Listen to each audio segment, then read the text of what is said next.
O, tell me the reason why you are not cooperating. How many times have you conducted your practice?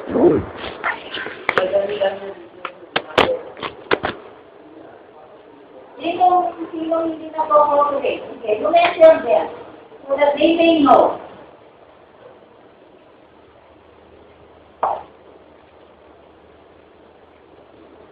What these people?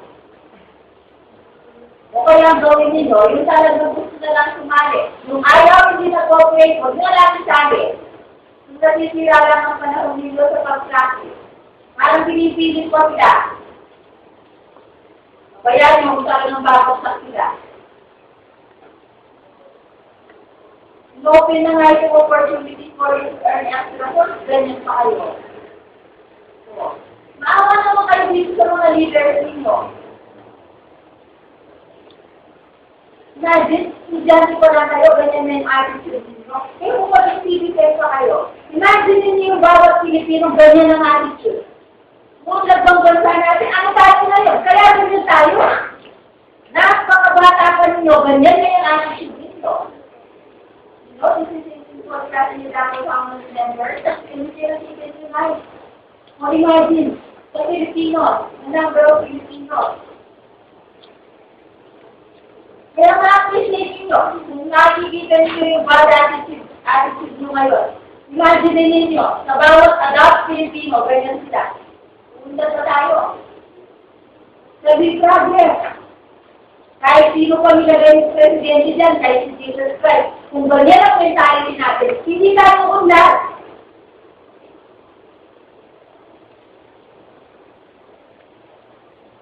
Imagine, this was an opportunity, pwede ko sa rin naman sabihin, huwag na kayo sumama.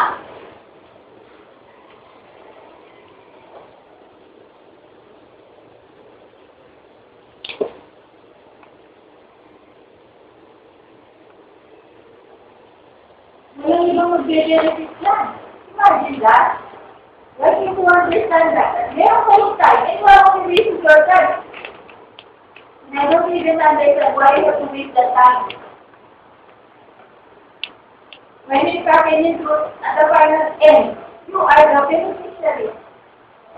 You will benefit from that.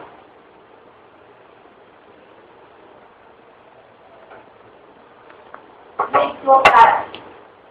Yan as you are.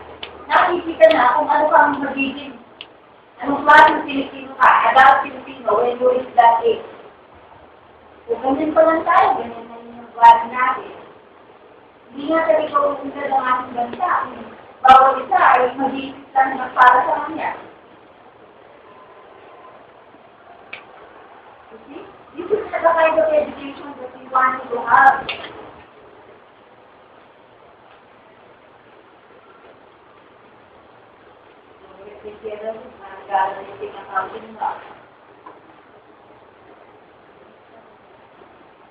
This close that book.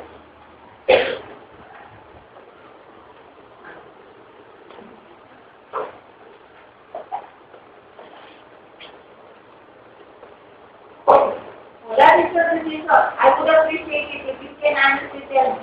If you are not interested, then it's okay. You do not earn extra. I never obliged you or forced you to join.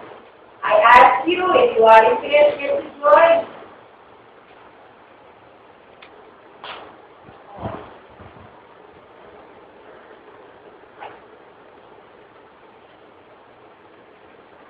You make your decision. You tell me, Emin, what is the final decision of the class? You are not interested,